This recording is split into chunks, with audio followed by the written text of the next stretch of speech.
Bonjour, soyez les bienvenus sur notre chaîne YouTube My Economy, votre guide pour la réussite. Après avoir vu l'équilibre des marchés et les différents types de marchés selon le régime, aujourd'hui nous allons voir un déséquilibre sur le marché de biens et services, ou bien ce qu'on appelle un dysfonctionnement sur le marché de biens et services, c'est l'inflation. En fait, lorsque la demande augmente, le prix des biens et services augmente aussi. Pareil, lorsque les coûts de production augmentent, les entreprises augmentent les prix des ventes afin de garder leur marge bénéficiaire. Également, lorsqu'il y a une création excessive de la monnaie dans un pays, les prix augmentent également. Ces trois facteurs combinés entraînent une augmentation généralisée et auto-entretenue des prix. C'est ce qu'on appelle l'inflation. L'inflation est calculée par le Haut Commissariat au Plan. Ces causes sont l'augmentation de la demande, les coûts, l'augmentation du coût de la production et la création excessive de la monnaie. L'opposé de l'inflation est la déflation. Donc la déflation est la diminution généralisée, auto-entretenue et durable des prix des biens et des services. Lorsque un taux d'inflation élevé accompagné d'une récession économique et un taux de chômage élevé, on parle de stagflation. Et lorsque le taux d'inflation diminue, on parle de désinflation. Au Maroc, on parle également de l'inflation sous-jacente. C'est un indice dérivé calculé par Banque Al Maghreb.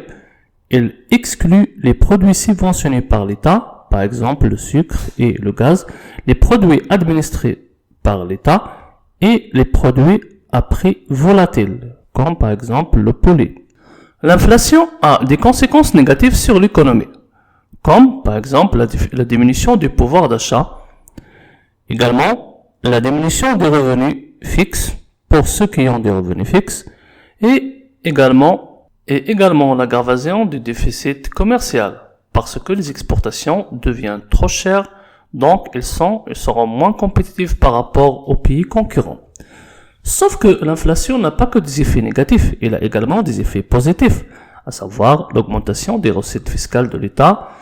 L'inflation est également bénéficiaire pour ceux qui ont des revenus variables, et également elle augmente le bénéfice des entreprises, mais sur le court terme.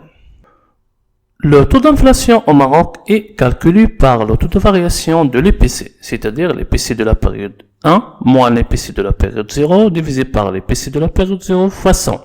L'IPC est l'indice des prix à la consommation. C'est un indice synthétique base 100 en 2006.